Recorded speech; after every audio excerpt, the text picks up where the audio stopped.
Hello everyone, hope you're doing good. Well, today we are going to fix touchpad. So if touchpad is not working, if you're unable to use your touchpad, this video is for you. We're going to do 2 to 3 simple steps and we will be able to fix this problem. The very first thing is here in the search icon, type touch and you will find the touchpad settings, and once it is opened, please make sure that touchpad is turned on. And if you do not see any search option, then please look at your keyboard.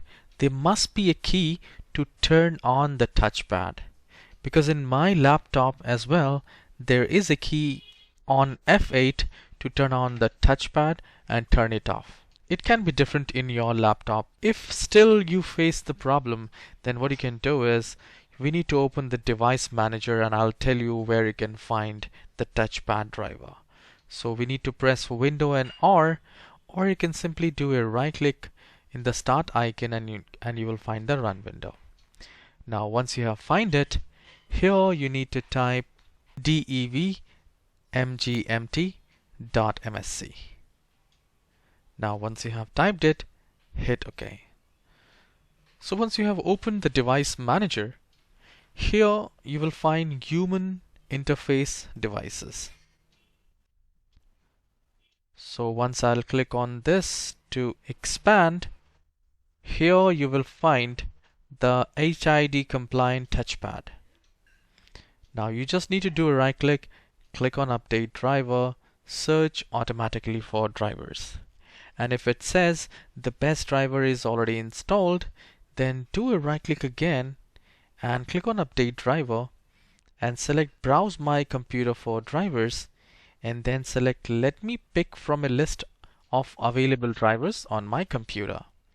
So you can select the top one and the bottom one by one and click on next and see if your touchpad has started working or not. So if you have problems, especially after updating your Windows, you got this problem, you can do this and you will be able to fix this problem. Also, you need to make sure that it is not disabled. So just do a right click and if you see enable device, then enable it.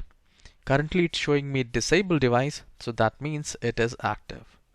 One more thing which you can do is you just need to disable device and enable it again. So once you click on disable, it will ask you to say yes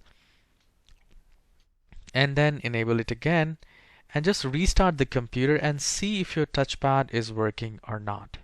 If you still have issues, then what you can do is take the model number of a PC and visit the manufacturer website. So if you're using Dell, Acer, ASUS, HP or any laptop, you can visit their website, download the Synaptics touchpad driver and it will be fixed. So let me know in the comment section if you have any kind of issues. I'll try my best to fix your problem. I'll see you in the next video. If you have not subscribed, please hit the like and subscribe for useful tutorials. Have a wonderful day. Take care.